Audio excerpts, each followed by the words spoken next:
ॐ नमो भगवते वासुदेवाय। ॐ नमो भगवते पुरुषोत्तमाय।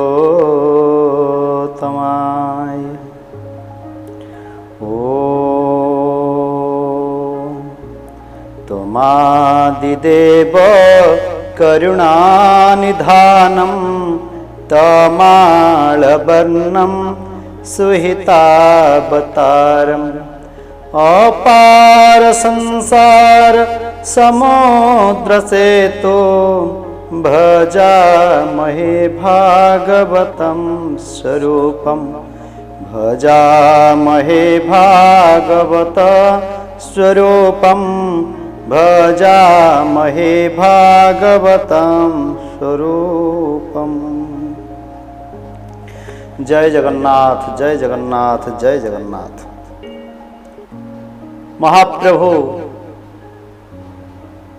महाप्रभु श्री जगन्नाथंकर अपार करुणा कृपा कटाक्षरु श्री तीर्थक्षेत्र भक्ति माध्यम आमे माने श्रीमद् भागवतंकर सही कथामृत को आस्वादन करुछे। विगत अध्याय रे आमे माने श्रवण करथिले जे ये सृष्टिर कलिहत जीव मानंकर उद्धार करिबा पाई देवर्षि नारदंकर प्ररोचना रे व्यासदेव श्रीमद् भागवतं को रचना करिछन्ति एवं पुत्र सुखदेवं को से भागवत को पढ़ैछन्ति। तेबे आजी ए कलिहत मानवंकर उद्धार पाई सौनक प्रभृति ऋषि माने नैमिषारण्य क्षेत्र रे सूतं को प्रार्थना करिछन्ति हे सूत आपण गंगा नदी कूलरे परीक्षित महाराज को जेतेबेले परम भागवत सुखदेव गोस्वामी से भागवतं को श्रवण करूथिले आपण तांक पाखरे से भागवतं को श्रवण करिछन्ति। आज एई कलिजुगर कलिहत मानव पाई जहा होछि केवल एकमात्र उद्धारर मार्ग ताकु आम मान को श्रवण करन्तु। सर्वदेवंकर स्थान नामता नैमिषारण्य सौनक आदि मुनि गणे मिलिले नैमिषारण्ये। सर्वदेवंकर रम्य स्थान नामता नैमिषारण्य। अरण्य आपण माने जानिछन्ति दंडकारण्य सेई भली अरण्य कहले जंगल। तेबे आज परम पावन नैमिषारण्य रे सौनक प्रभृति मुनि ऋषि माने सूतं को कहउचन्ति हे सूत आपण तो भागवतं को श्रवण करिछन्ति सेई भागवतं को हमको श्रवण करांतु जहा द्वारा ये समग्र जगतर कल्याण हबो। तेबे ए नैमिषारण्य कौन थरे ऋषि मुनि माने भगवान विष्णु निकट रे पहुंची प्रार्थना कले कहले हे देव आपण एबिंती गोटे स्थान आम मान को दियंतु जो स्थान रे आमे माने सदा सर्वदा बिना कोनसी दुश्चिंता बिना कोनसी द्वंद्व ताकू नहीं आमे आपणक कथा को श्रवण करिबु। से होछि केउ स्थान आपण आम मान को जणा।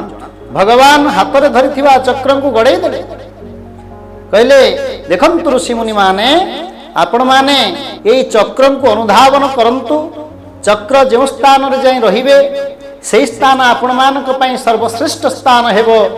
श्रवण करिबा पई आपण भगवान नाम कीर्तन पाई कहीं ନା ତୁଳସୀ କାନନମ ଯତ୍ର ଯତ୍ର ପଦ୍ମବନାନି ଚ ପୁରାଣ ପଠନମ ଯତ୍ର ତତ୍ର ସନ୍ନିହିତ ହରି।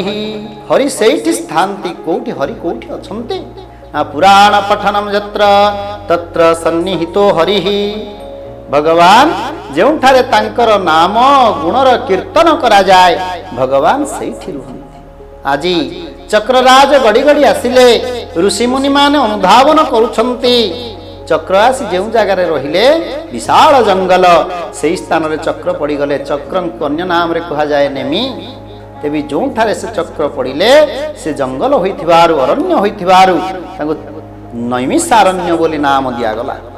ତେବେ ଏଇ ନୈମିଷାରଣ୍ୟ ନିମିଷେ ମାତ୍ରେ ଭଗବାନ ଯେଉଁ ଜାଗାକୁ ଛାଡ଼ନ୍ତି ନାହିଁ ତାହାର ନାମ ହେଲା ନୈମିଷାରଣ୍ୟ। ଆଜି କାରଣ ସେଠାରେ ସଦା ସର୍ବଦା ପୁରାଣ ପାଠ ହେଉଥାଏ। ଏବେ ମଧ୍ୟ ଆପଣମାନେ ନୈମିଷାରଣ୍ୟ ଗଲେ ଆପଣମାନେ ଦେଖିବେ ସେଠି ସଦା ସର୍ବଦା ଭଗବାନଙ୍କର ଗୁଣ କୀର୍ତ୍ତନ କରାଯାଉଛି। ସେଠି କୌଣସି ମାୟା ଏ ପର୍ଯ୍ୟନ୍ତ ମଧ୍ୟ ସ୍ପର୍ଶ କରାଯାଇ କରିନାହିଁ ବୋଲି ସ୍ପଷ୍ଟ ପ୍ରମାଣ କରାଯାଏ। ତେବେ ସେହି ଜାଗାରେ ଆଜି ସୌନକ ମାନେ, ସୌନକ ମହର୍ଷି ସୌନକ ଏବଂ ତାଙ୍କ ସହିତ ଥିବା ଋଷିମୁନି ମାନେ ବଦ୍ଧାଞ୍ଜଳି ପୂଟ ହୋଇ ସୁତଙ୍କୁ ପଚାରୁଛନ୍ତି, ହେ ସୁତ, ଏ ସଂସାରର ସବୁଠାରୁ ବଡ଼, ଏ ସଂସାରରେ କେମିତି ଭାବରେ କଳିହତ ମାନବ ମୁକ୍ତ ହବ ସେଇ ବାଟକୁ ଆମକୁ ଶିଖାଅ। କାରଣ ଏ କଳିଯୁଗର ମନୁଷ୍ୟମାନଙ୍କର ଆୟୁ ସ୍ୱଳ୍ପ ହେଇଯିବ। ଏମାନେ ବେଦ ବେଦାନ୍ତ ଉପନିଷଦ ଆଦି ଶାସ୍ତ୍ରକୁ ଅଧ୍ୟୟନ କରିବା ପାଇଁ ଏମାନେ ତାଙ୍କ ନିକଟରେ ଆୟୁ ନଥିବ, ସମୟ ନଥିବ। ଏ କଳିହତ ମାନବର ଉଦ୍ଧାର କେମିତି ହେବ ଆପଣ କୁହନ୍ତୁ। ଏ କଳି ଯୁଗେ ଯେତେ ପ୍ରାଣୀ ଅଳ୍ପ ଆୟୁଷ ପରିମାଣୀ, ଗୋବିନ୍ଦ ଗୋବିନ୍ଦ ଗୋବିନ୍ଦ ପଦୁ ଗଳୁଛି ମକରନ୍ଦ। ପଚାରୁଛନ୍ତି ସୌନକ, ହେ ସୁତ, ଆପଣ କୁହନ୍ତୁ ଆମେମାନେ ଆପଣଙ୍କର ଦିବ୍ୟ କଥାମୃତକୁ ଶ୍ରବଣ କରି ଉଦ୍ଧାର ହେଇଯିବୁ। କାରଣ ନା ଯେଉଁମାନେ ଭଗବାନଙ୍କର କଥାକୁ କହନ୍ତି, ଯେଉଁମାନେ ଭଗବାନଙ୍କର କଥାକୁ ଶ୍ରବଣ କରନ୍ତି, ଯେଉଁମାନେ ଭଗବାନଙ୍କ କଥା ବିଶ୍ଳେଷଣ କରନ୍ତି, ଏ ସମସ୍ତ ଶ୍ରୋତାବକତା ଯେ ପଚାରି ଏ ତିନି ଜଣ ଜାନ୍ତି ତରି। ତାହେଲେ ଶ୍ରୋତା ବକ୍ତା ଯେଉଁମାନେ ପ୍ରଶ୍ନ କରନ୍ତି ଭଗବାନଙ୍କ ଉଦ୍ଦେଶ୍ୟରେ, ଭଗବାନଙ୍କୁ ଜାଣିବା ପାଇଁ ଏ ସମସ୍ତେ ମୁକ୍ତିର ଭାଗିଦାର ହେଇଥାନ୍ତି। ତେଣୁ ସୌନକଙ୍କ ଭଳି ପ୍ରଶ୍ନକର୍ତ୍ତା ଏ ସଂସାରରେ ବିରଳ। ସୌନକ ପଚାରୁଛନ୍ତି, ହେ ସୁତ, ଅଜ୍ଞାନ ଧ୍ୱଂସ ବିଧ୍ୱଂସ କୋଟି ସୂର୍ଯ୍ୟ ସମପ୍ରଭ ସୁକ୍ତାଖ୍ୟାହି କଥା ସାରମ୍ ମମ କର୍ଣ୍ଣ ରସାୟନମ୍। ଆପଣ କୁହନ୍ତୁ ଏଇ ରସାୟନ କୃଷ୍ଣଙ୍କର କଥାକୁ ଶ୍ରବଣ କରିବା ପାଇଁ ଆମମାନଙ୍କର କର୍ଣ୍ଣ ବର୍ତ୍ତମାନ କ'ଣ ହେଇଛି? ନା ସତଗୁଣିତ ହେଇଯାଇଛି। ବାରମ୍ବାର ଆପଣଙ୍କର କଥାମୃତକୁ ଏଇ କର୍ଣ୍ଣ ମାଧ୍ୟମରେ ଆସ୍ୱାଦନ କରିବା ପାଇଁ ଆମେ ବିବ୍ରତ ହେଇପଡ଼ୁଛୁ, ବ୍ୟାକୁଳ ହେଇପଡ଼ୁଛୁ। ତେଣୁ ଆପଣ ଦୟାପୂର୍ବକ ଆମମାନଙ୍କୁ ସେଇ ଭଗବାନଙ୍କର ଦିବ୍ୟ କଥାମୃତକୁ ଅବଗାହନ କରନ୍ତୁ। ସୌନକ ଯିଏ ହେଉଛନ୍ତି କିଏ? ନା ସିଏ ପୌରାଣିକ। ସୌନକ ହେଲେ ପୌରାଣିକ, ସୁତ ହେଉଛନ୍ତି ପୌରାଣିକ ଏବଂ ସନକ ହେଉଛନ୍ତି ମହାରାଜା, ଯିଏକି ପଚାରୁଛନ୍ତି ପ୍ରଶ୍ନକର୍ତ୍ତା। ସେ ହେଉଛନ୍ତି ମହର୍ଷି ଉଗ୍ରଶ୍ରବା। ସୁତ ହେଉଛନ୍ତି ମହର୍ଷି ଉଗ୍ରଶ୍ରବା। ଉଗ୍ରଶ୍ରବା ଭଗବାନ ବଳରାମଙ୍କର ଆଶୀର୍ବାଦ ଦ୍ୱାରା ବୟସରେ ଅନ୍ୟ ଋଷିମୁନିଙ୍କ ଠାରୁ ବୟସରେ ସ୍ୱଳ୍ପ ହେଇଥିଲେ ମଧ୍ୟ ସେ ସମସ୍ତ ଋଷିମୁନି ମାନଙ୍କୁ ବ୍ୟାସାସନରେ ବସି ଭଗବାନଙ୍କର ଦିବ୍ୟ କଥାମୃତକୁ ଶ୍ରବଣ କରାଉଛନ୍ତି। ସୌନକ କହିଲେ, ହେ ସୁତ, ହେ ପୌରାଣିକ, ଆପଣ ଦୟାପୂର୍ବକ ଆମକୁ ସେଇ ଭାଗବତକୁ ଶ୍ରବଣ କରାନ୍ତୁ, ସେଇ କୃଷ୍ଣ କଥାକୁ ଶ୍ରବଣ କରାନ୍ତୁ। କାରଣ କାଳ ବ୍ୟାଳ ମୁଖାଗ୍ରସ ତ୍ରାସ ନିର୍ନାଶ ହେତବେ ଶ୍ରୀମଦ୍ ଭାଗବତମ୍ ଶାସ୍ତ୍ରମ୍ କୌଳୌ କିରଣ ଭାସିତମ୍। कहउचंती जो भागवत ये संसारी कलिहत मानवंकर संपूर्ण जीवन को दिव्य करिदेव भगवान आड़ को आकर्षण करिव सेई भागवत को आमको कहंतु शोकम नत्वा वदत् सर्वे स्वकार्य कुशलासरा तथा सुधाम प्रयच्छस्व ऋत्वेव सुधामिमाम। सौनक पचारुचंती हे सुत आपण दयापूर्वक आमको कहंतु कारण आपण जेतेबेले परीक्षित महाराजा गंगा नदी कूଳରେ श्रवण करुथिले काहाठारो ना व्यासनंदन सुखदेवଙ୍କ ଠାରୁ ସେଇ ଭାଗବତ ଶ୍ରବଣ କରୁଥିଲେ ଆପଣ ତାଙ୍କ ପାଖରେ ମଧ୍ୟ ସେଇ ଭାଗବତଙ୍କୁ ଶ୍ରବଣ କରିଛନ୍ତି କେବଳ ଶ୍ରବଣ କରିଛନ୍ତି ତାହା ନୁହେଁ ଆପଣ ମଧ୍ୟ ସେଇ ସୁଖଦେବଙ୍କର ପରମ ପ୍ରିୟ ଭକ୍ତ ଥିଲେ ତେଣୁ ଆପଣ ତାଙ୍କ ଠାରୁ ଯେଉଁ ଭଗବାନଙ୍କର କଥାକୁ ଶ୍ରବଣ କରିଛନ୍ତି ସେଇ କଥାକୁ ଆପଣ ଆମକୁ ଶ୍ରବଣ କରାନ୍ତୁ। ସୁତ କହୁଛନ୍ତି हे ସୌନକ आपण जानिछंती जेतेबेले जदुवंश जेतेबेले अर्जुनंकर नाती किए से ना परीक्षित महाराज ब्राह्मण अभिशाप रे गंगा नदी कूଳରେ 7 दिन भितरे तांकर मृत्यु हबो से समस्त ऋषि मुनि माने आसी उपस्थित होइछंती महाराज परीक्षित को किभଳି भाବରେ उद्धार करा जाई पारिबो महाराज पायोपवेशन करिछंती गंगा नदी कूଳରେ एही समय रे प्रवेश करूछंती सेही सुखदेव गोस्वामी आसी पहुँचिले एवं कहउछंती सुखदेव को देखि परीक्षित महाराज दंडवत प्रणाम कले एवं कहिले हे आचार्य हे महाशय आपण दयापूर्वक जदि मते ये भव संसार उद्धार हवा पाई 7 दिन भितरे मते अभिशाप अछि मु मृत्युवरण करी ए 7 दिन भितरे मोर उद्धार पाई कौन रही उपाय मते कहंतु।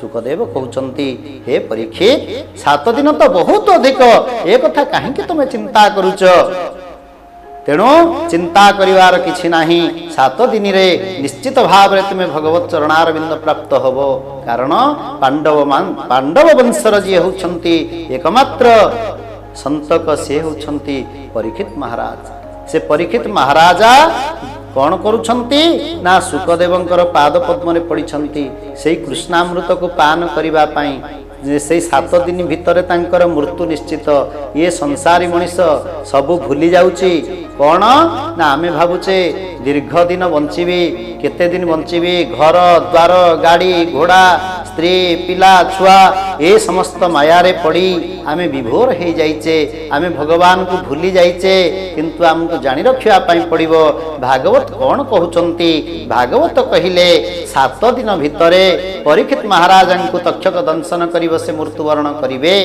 किंतु ए 7 दिन कौन आपण माने जदि देखिबे रविवार ठारू आरंभ करी शनिवार पर्यंत सप्ताह का 7 दिन ये संसार रे समस्त जीव ए 7 दिन भितर ही मृत्युवरण करिवे तेणु ये 7 दिन भितर मृत्युवरण हबो यह एथिरे संदेह नाही ये 7 दिन केमिति भाव रे उपयुक्त भाव रे विनियोग करा जाई परिबो भगवान का चरणार बिंदरे किभଳି ए मन तांक चरणार बिंदरे लागि परिबो ताहाई समस्त जीवन को जानिबा उचित सही प्रश्न करिछंती परीक्षित महाराज हे सुखदेव आपण उपयुक्त समय रे मो निकट रे उपस्थित होइछंती मते कुहंतु किभଳି भाव रे हमर मुक्ति हेबो एही समय रे सुखदेव गोस्वामी कहउछंती कोन कहिले न काल व्याल मुख ग्रास त्रास निर्णय हे तबे श्रीमद् भागवतम शास्त्रम कलौ किरेण भासितम श्रीमद् भागवत शास्त्र ये होचंती कलौ किरेण भासितम कली जुगरे एकमात्र ए भागवत को श्रवण करिले कौन हबो आपण सर्व पाप दूर हो आपणक शरीर रे पाप रहिबो नाही आपण जीवन मुक्त हो जिवे तेणु सुखदेव भगवान जेतेबेले परीक्षित महाराज को सही श्रीमद् भागवत को श्रवण करबा पई जाउचंती आज स्वर्गर देवता माने आसी पहुंचीचंती कोठी सही परीक्षित महाराज जोठी शुणुचंती भागवत को कहउचंती सुखदेव शुणुचंती परीक्षित कहा जाए से जो नवधा भक्ति आमर रही श्रवणम कीर्तनम विष्णु स्मरणम पाद सेवनम अर्चनम वंदनम दास्यम सख्यम आत्मा निवेदनम ये जो नवधा भक्ति ये नवधा भक्तिर प्रथम भक्ति होउचंती किए ना श्रवण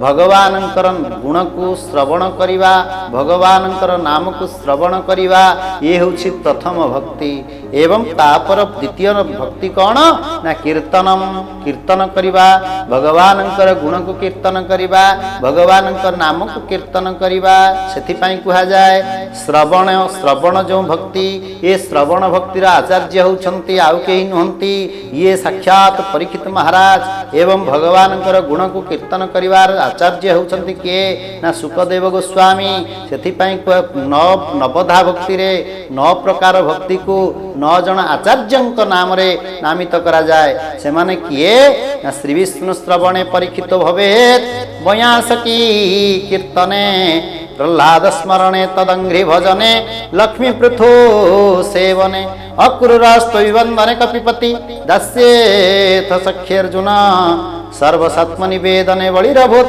कृष्ण प्राप्ते परम अर्थ श्रवण भक्ति रे ये उद्धार पाइले ना भगवानंकर दिव्य कथामृत को श्रवण करी परीक्षित महाराज उद्धार पाइले भगवानंकर दिव्य कथामृत को प्रचार करी परीक्षित सुखदेव गोस्वामी प्रचार कले एवं श्री विष्णु श्रवणे परीक्षित भवेत बयासकी कीर्तने प्रह्लाद स्मरणे प्रह्लाद भगवान को स्मरण करी तांकर भगवान को प्राप्त हेले प्रह्लाद स्मरणे तदंघ्रि भजने लक्ष्मी पृथु सेवने लक्ष्मी देवी तांकर भगवानंकर चरण कमल को सदा सर्वदा संभारण करी से तांको निकटरे रहिले पृथु सेवा करिकी भगवान को निकटरे रहिले लक्ष्मी पृथु सेवने अक्रूर स्तोई वंदने वंदन भक्तिर आचार्य होचंती अक्रूर स्तोई वंदने कपिपति कपिपति होचंती हनुमान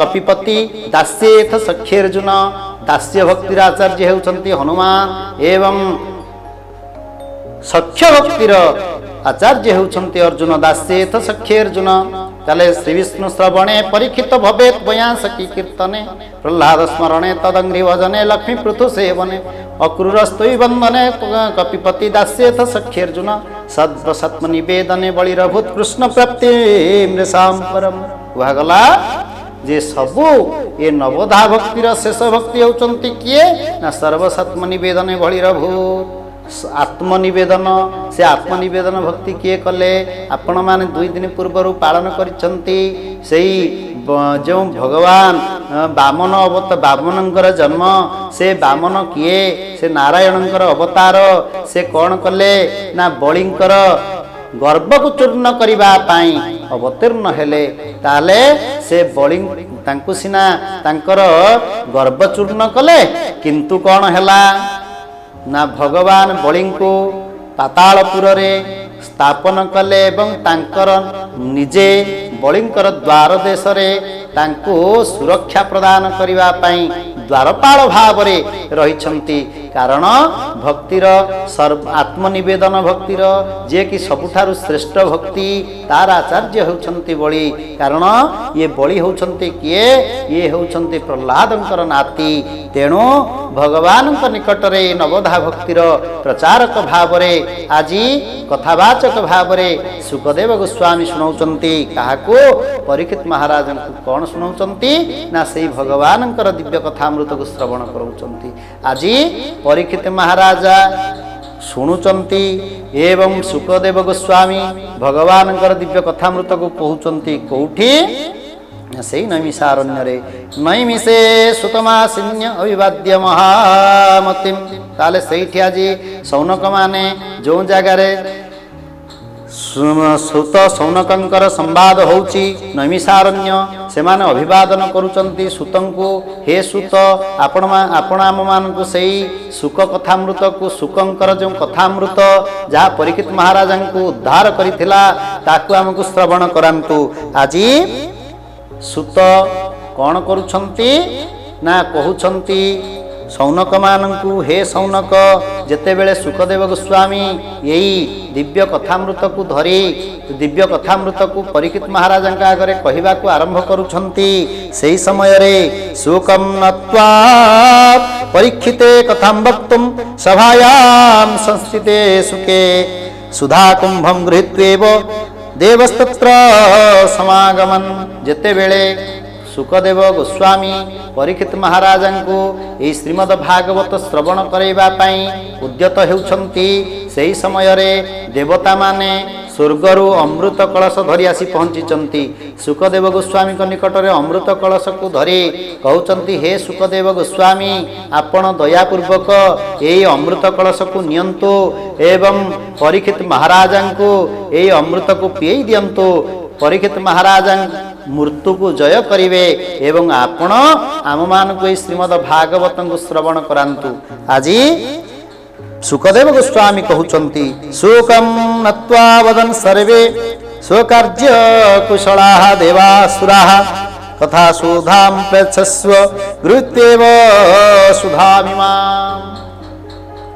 ସୁତ ମହର୍ଷି କହୁଛନ୍ତି, ହେ ସୌନକ, ଯେତେବେଳେ ଦେବତାମାନେ ଆଣି ସେହି ଅମୃତ କୁମ୍ଭକୁ ପ୍ରଦାନ କରୁଛନ୍ତି ସୁକଦେବ ଗୋସ୍ୱାମୀଙ୍କୁ, ସୁକଦେବ କହିଲେ ନା ନା, ଇଏ ଆପଣମାନେ ଭଗବାନଙ୍କର ଏହି ଦିବ୍ୟ କଥାମୃତକୁ ଶ୍ରବଣ କରିବା ପାଇଁ ଯୋଗ୍ୟ ନୁହନ୍ତି। ତାହେଲେ ଚିନ୍ତା କରନ୍ତୁ ଆପଣମାନେ, ତାହେଲେ ଆମେ କେତେ ବଡ଼ ଭାଗ୍ୟବାନ।